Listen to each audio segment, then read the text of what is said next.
Hello, welcome back. Last time I started Office Complex and got at least a few rooms done. I went to the west. This time let's go to the east. That's still boiling over there. Okay, bunch of serpent types not moving around. Scrolls. Recipe test 4.A, performing within desired parameters. Recipe test 4.B, performing within desired parameters. Recipe test 4.C, performing within desired parameters. Recipe test 4.D. The decoys resulting from this brew seem to be faulty. The smell they give off is not sufficiently alluring to monsters in a controlled environment. Proposed solution: double the amount of blood root powder and mixture.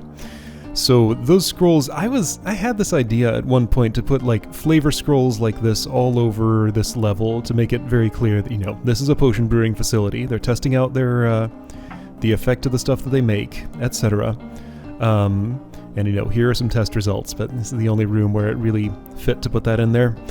The gameplay purpose of these is to communicate. There's also a different tile here. That this decoy is a little different from the others. This is a faulty decoy. That's a decoy, that's a decoy, that's a decoy. But this is a different entity. So this is a custom character which just stands here with a sword but doesn't have the attractive properties of a decoy. And that's going to be relevant to solving the room. Alright, so I guess this is kind of another Four Corners room of sorts. Evil Eye is completely locked up with puffs behind doors. Is the main mechanism here. So close right, open left, open right. Close right, open left, open right. Close right, open left, open right. Close right, open left, open right. Yeah, okay. So we got adder, rattlesnake, rattlesnake. So different serpent types on the open side. Well, the, right, so whenever you see a pattern like this where there's like two doors, one is connected to a plate that closes it and another that opens it, then the other's connected to that plate that closes that door and opens the other door. It means the order needs to be the one with the closed connection first, and then the one without. So we're opening all of these right to left. Okay, yeah, so let the puff move first, and then...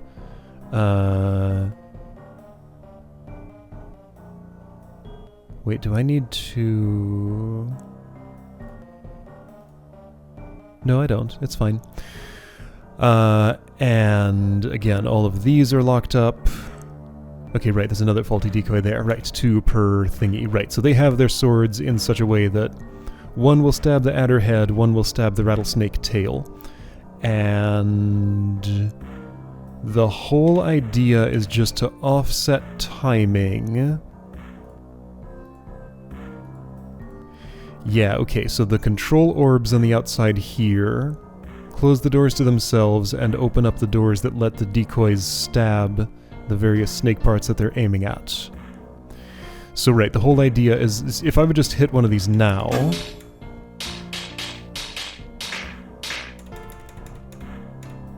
I guess the adder would die first, then the rattlesnake one turn later? No, because the decoy goes first and performs its stab. Then the adder moves. Okay, yeah, so the decoys move first.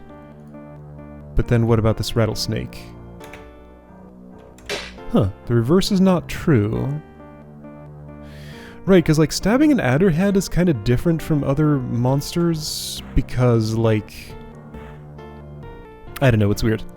Anyway, just the way that turn evaluation order works out, in this particular formation both serpent types die at the same time.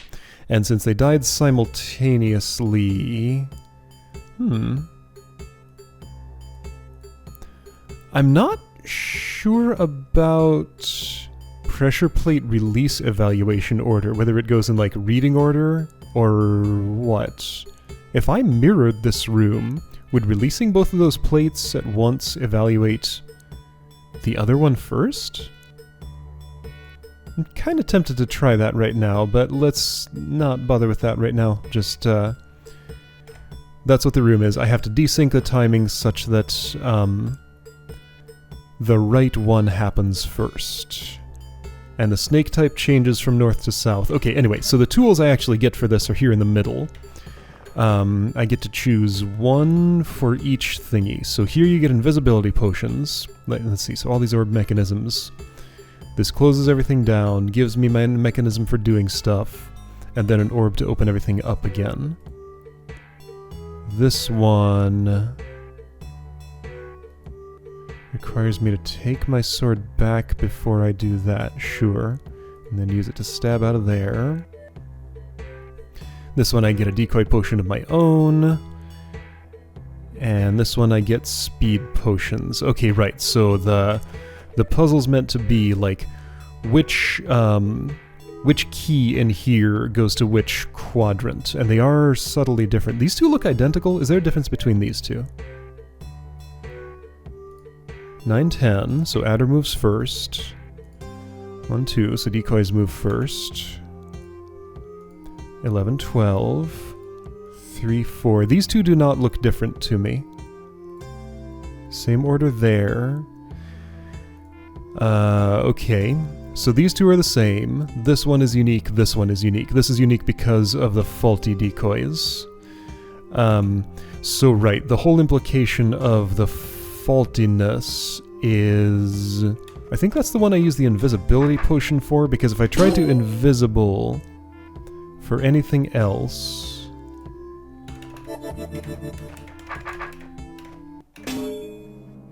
Yeah, like if I do this, I can go anywhere in the room and not affect who's awake. Alright. But yeah, I take an invisibility potion, I go here, and then I can, let's see, I want right first. So I can just go here and make the adder move first, and that's enough, just as it is. I can't get them both in range at once. Alright. Adder can die fully first then. That's fine. And I guess technically I can theoretically get in range of this puff to attract it away from the evil eye, but mostly once the doors are open, I don't have to do anything else. I can just leave that alone and let it solve itself.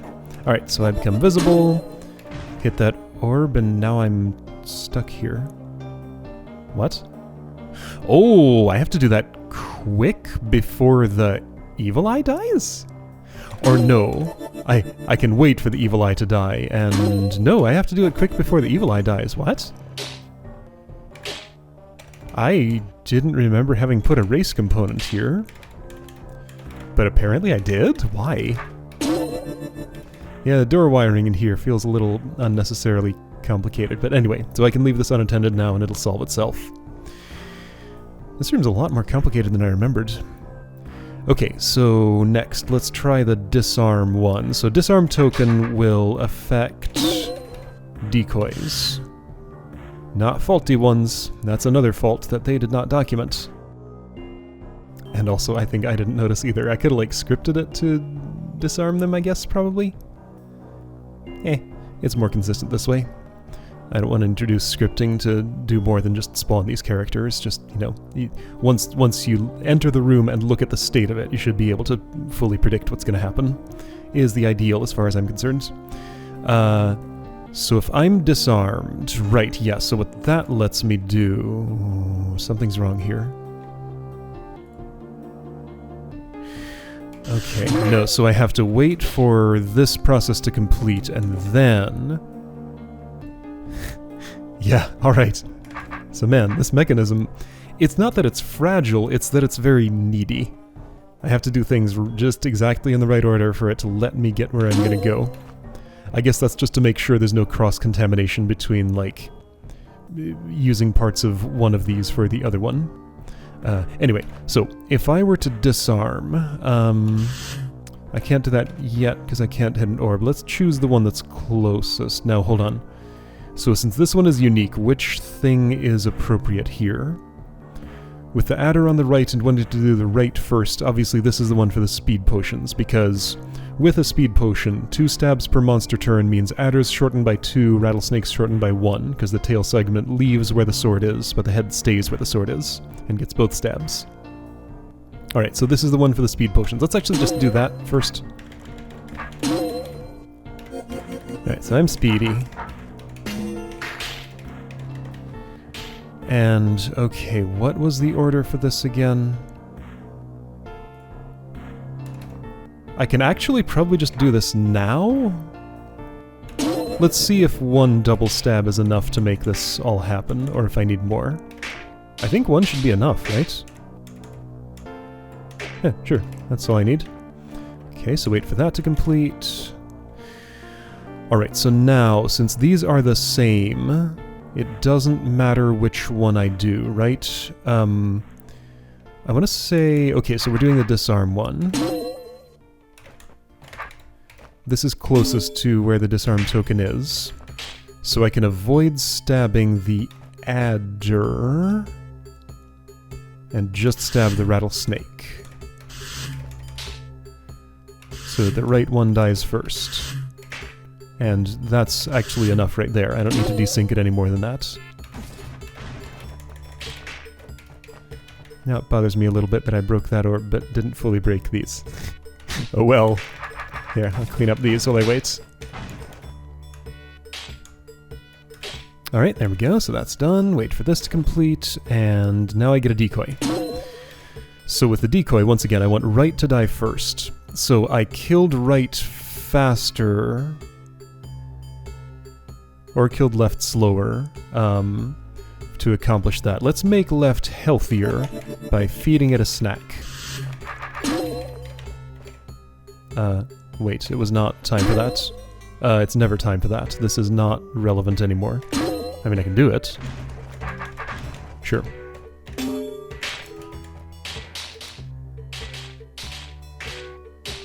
Alright, there we go. Neat. And you might notice this little cracked wall over here. I'm gonna poke it open, but not actually go there yet. That is the aforementioned candidate for hardest room in the hold. We'll get there. Maybe today, maybe not. Depends on how the rest of these go. Okay, here's a much, much simpler room. Caber, bombs, decoys, adders. So, first parse is there are some bomb barriers that require caber assistance to get across, and 3 adders that have to be... Right, since there are force arrows there, I can't place the decoys initially in that position, so I'll have to push them into place. So I need 1 northwest, 1 southwest, 1 east. So those are the decoy directions, sure. Second parse would show that these bombs are kind of rigged in such a way, since these extra ones are here, that I can't make myself safe with a caber. Like, no matter how I blow up any of these, I'm gonna blow up. So I need decoy assistance for that. If I were to use the northwest decoy here, can I maybe block this explosion? Maybe. If I... Okay, the hot tiles make that a little tricky. How about the southwest decoy? If you were there and I did this, the decoy blows up and so do I. Let's see, how do I block this? There's a way.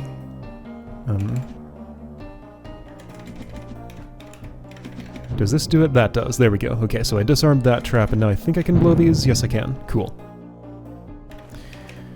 Okay, so that was that one, and then this is just a vertical flip of that, so since I used the southwest one for that, I can do the northwest here pretty much the same way.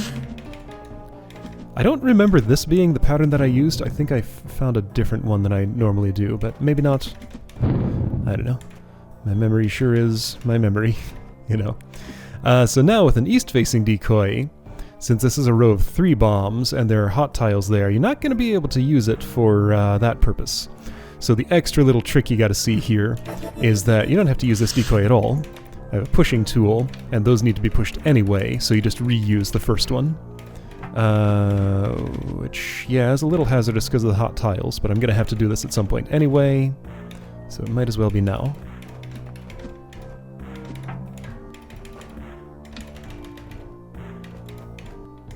So yeah, just a slight little bit of misdirection. Nothing major, but just enough to maybe throw you off a little bit. I guess I want to be on the other side, right?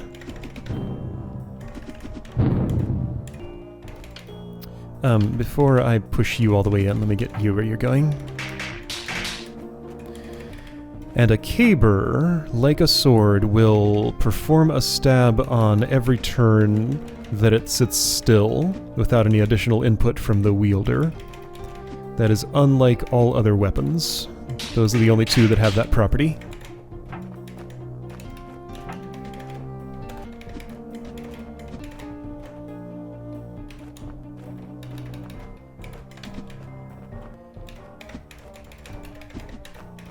And there we go. Simple room, just one little trick to see. Oops, don't kill that yet. I don't have to kill it at all, but I feel like it. I put a lot of checkpoints in here. Yeah, I made sure to put plenty of checkpoints in this hold. I think I had enough. Nobody complained about them, at least. Alright, so this room. This room went through a bunch of revisions, and it's still pretty complicated. Yeah, there's a lot in here. This is like packed full of stuff. What the heck even is going on here? Alright, so one thing I spot. Let's start parsing north to south. So this evil eye, right, all the evil eyes have to die. 1, 2, 3, 4, 5, 6, 7, 8, 9. 9? 1, 2, 3, 4, 5, 6, 7, 8, 9. Yes. 9 evil eyes have to die. There's a vision token, sure. Tunnel, I must be invisible. I don't get a choice about this. I can take a stick. I do get a choice about that. Does this lock me in? No, but I have to place the decoy. Okay, if I want the decoy to have a staff... Right, yeah, so since I get a choice about this, I need to think about whether the decoy should wield a staff or not. I can wield one. I just get one decoy. So with one decoy, I somehow have to do all these complicated tasks. So what are the tasks? This one is one of the most obvious. Oh, look at this. So here I'm using this trick where you gotta push... Yeah, so this evil eye here has no obvious way to kill it other than a decoy with a sword being pushed across a pit. So I'm doing that there, but somehow I didn't think about it here. I wish I could fix this somehow, but no. Once you publish a hold, you find unintended solutions, then there's just nothing you really get to do about them. They're that way forever. So anyway, decoy must have sword and must have a north-facing component in its direction, some way or another for this eye. So those are 2 constraints. Other evil eyes. Okay, so this one, what are these? These two are interconnected. I see. So this pressure plate prevents this evil eye from going up north here. Ah, and there's a decoy here sitting on ore mites attracting them. So no matter where I am, unless I'm like sitting no, I would not be in range. Yeah, no matter where I am of the valid spots that can reach that evil eye, I can't prevent either of these from going into their little trap there, unless they both move simultaneously, thereby closing the door under that force arrow so they can only slide and end up on these hot tiles. Alright, so what that boils down to is both of these must awaken simultaneously, and since I'm mandatorily invisible, that means my decoy in here is going to have to awaken them. So he'll get pushed across here at some point. There's a fuse on this tile. Vision token is... There's a lot going on in this tile, so vision token's not making it super visible, but there is a fuse end there. So this will light very quickly and blow up that. Yeah, okay, so that door is to make sure I can't just blow up the bombs and then come back. And I don't get any cabers or anything, so yeah, I have to deal with the bombs there. But anyway, so decoy needs to go across there and not get blown up, I guess. And then there are the rest of these. Okay, so you're pretty simple, you're pretty simple. These mechanisms are just toggled by that. What are these doors? Okay, right. So these two cannot move until those are freed. Okay. And you have a similar situation with respect to this door here. This needs to be... I need to go in here manually, and there's a convenient pit right next to it, so if I come here with a staff, which I'm going to have, then I can just push it off, and then I'll be able to kill this one, another convenient pit there. Yeah, okay, so I'm going to be doing a bunch of either pushing my decoy with the sword around, or using my staff to push eyes into pits. So yeah, this is where the decoy dies. I push it across the pit, its sword stabs this, then it falls there. So that's the last one to kill. Okay, I still don't have a clear preference for whether I have my sword north, northeast, or northwest, because all three of those are valid for getting up here. Diagonal feels more versatile because then I can push the decoy straight south and stab stuff with it. This is the trickiest snarl in the room, I seem to recall. So, like, maybe this is where the sword direction matters. Okay, so what will you do here? This is within invisibility range. 1, 2, 3, 4. So is this. 1, 2, 3, 4. So you're not getting through there invisible without, without those seeing you at all. So possibilities. I can't get this mirror out, so I won't have any vision blocking obstacles to sneak through here.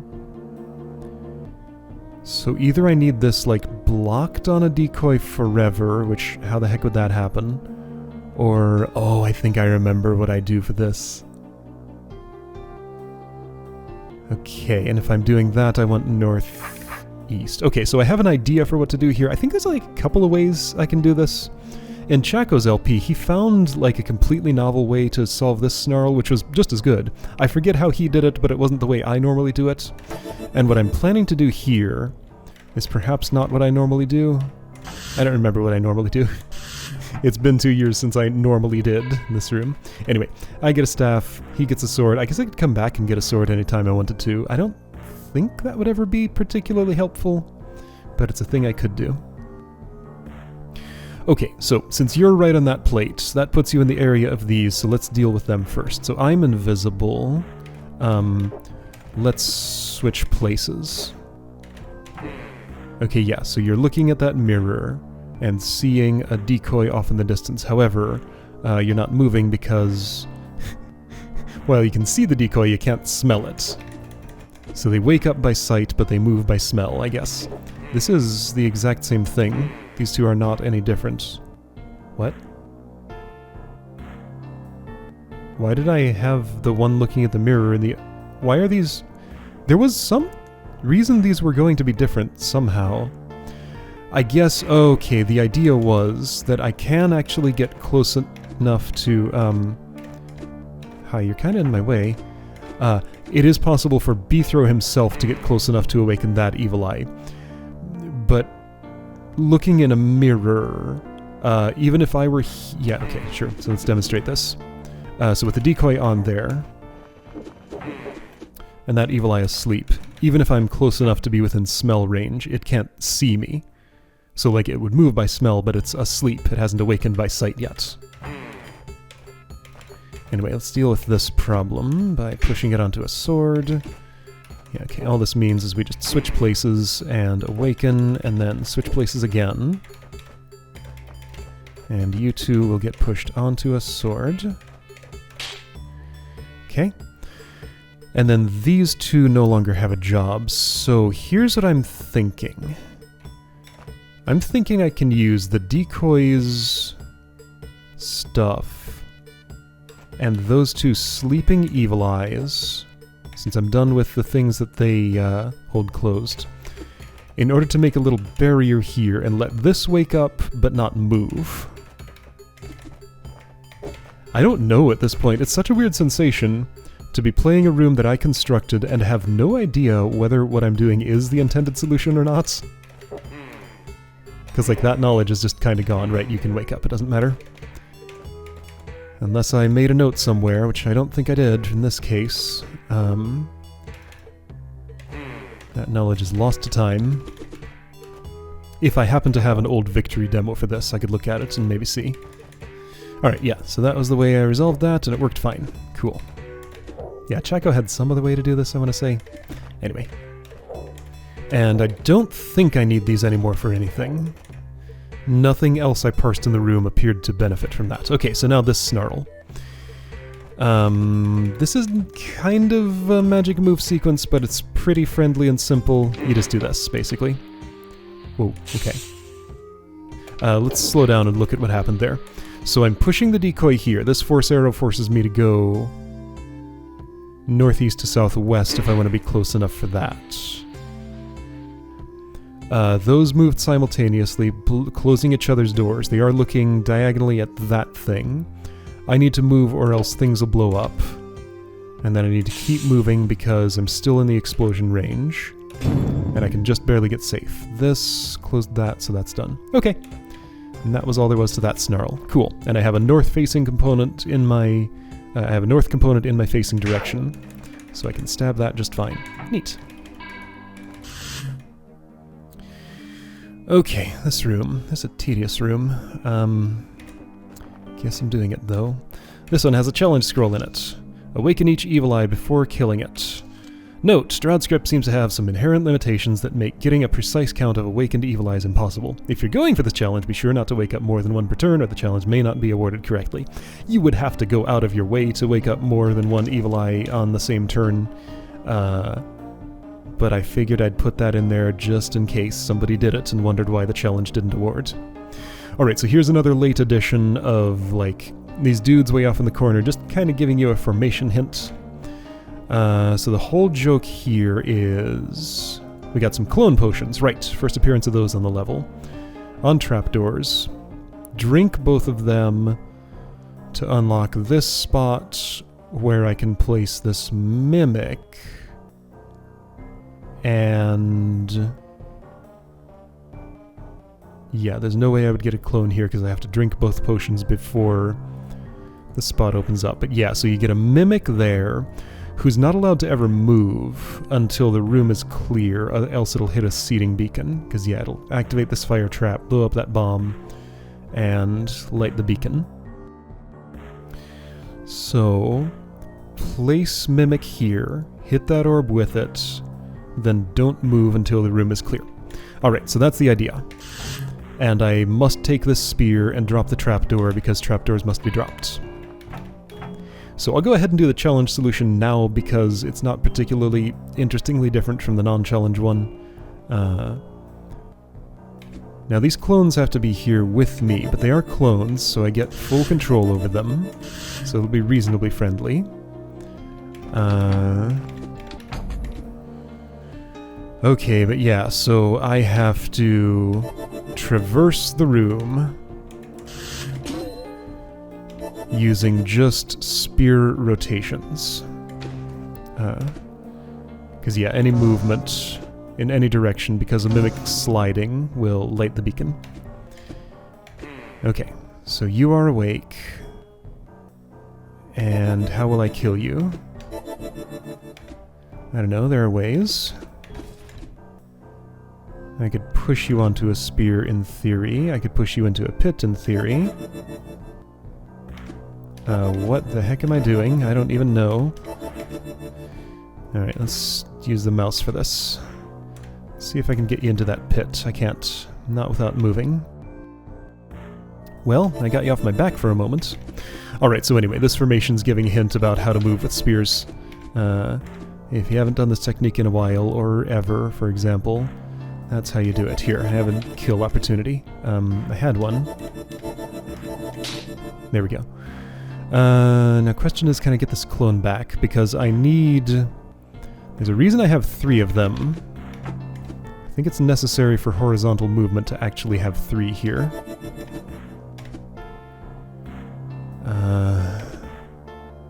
But things are awkward. Yeah, I'm on a vertical here. I put you on the wrong side of this. I don't like how this worked out. I'm gonna do it differently. Let's go down this way. And then from here, you... let's see, if I put your spear, like, I don't know, some way, like this. Activate this, I can push you down, and no, still nothing good happens. I'm trying to get a circumstance where the evil eye is here, your spear is there, and I can just push it into the pit. Can I go the other way? Yes. Okay, there. That one's dead. And that was the easiest one to awaken, because, well, this one's easy too. But a lot of the others are facing toward, things. The wall. I don't like where you are. Can I fix you? Well, that's not good, because nobody can reach anybody anymore. Yeah, this room's tedious.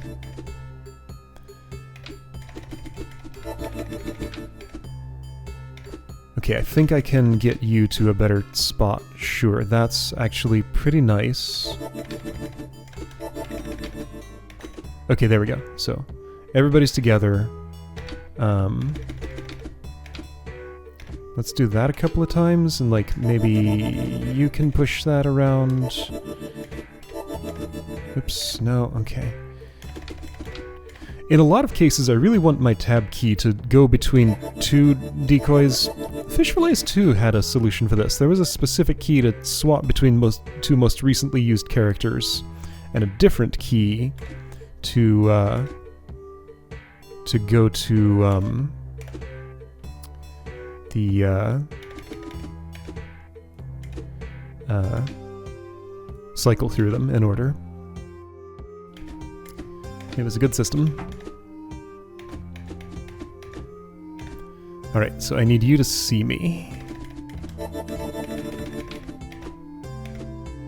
Or see someone.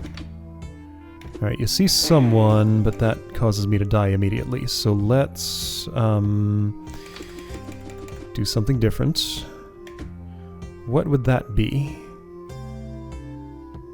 At this point, there's nothing different I can do, so I'll have to instead push you, like, here? Okay, that doesn't seem invalid. How is this helping me? Well, it's getting you to a place where you can be manipulated by that clone, I guess. Kinda. Let's keep doing this for a bit.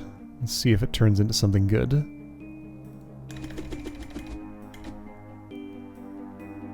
I don't think it has.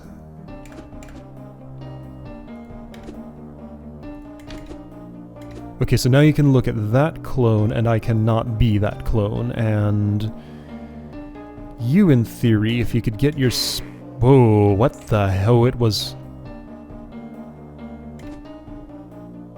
Whoa. What's happening? You are not stunned.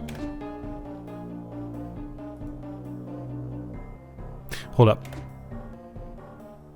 You are... Oh, I think here's what's happening. You are stunned, but switching clones stops playing your stun animation. I found a DROD bug! Yeah, so you were stunned there. I should report this. Okay, yeah, I found an actual DROD bug there. Interesting.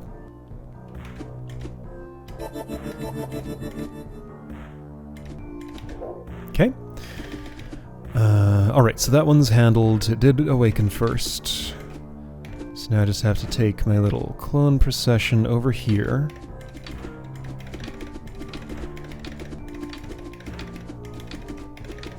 This shouldn't be a problem. Now, I can use, since I'm against a wall here, I can actually use a bump move. So I can input a direction, but not actually cause my Mimic to move. Now, that Mimic did input a bump move when I did that. But it had no effect because its weapon was just against a wall. Alright, so now just reverse this.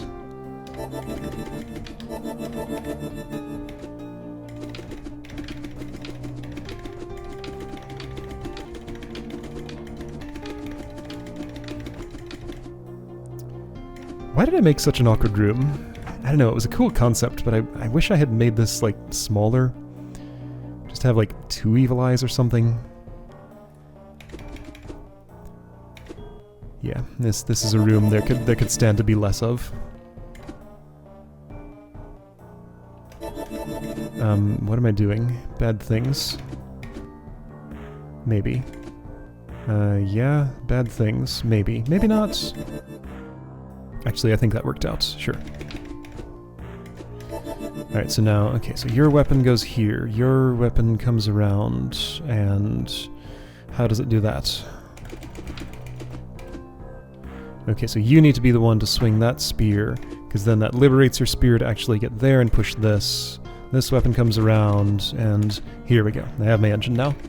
Yeah, so this only hints you for two clones. You're on your own for figuring out how to move 3 of them around.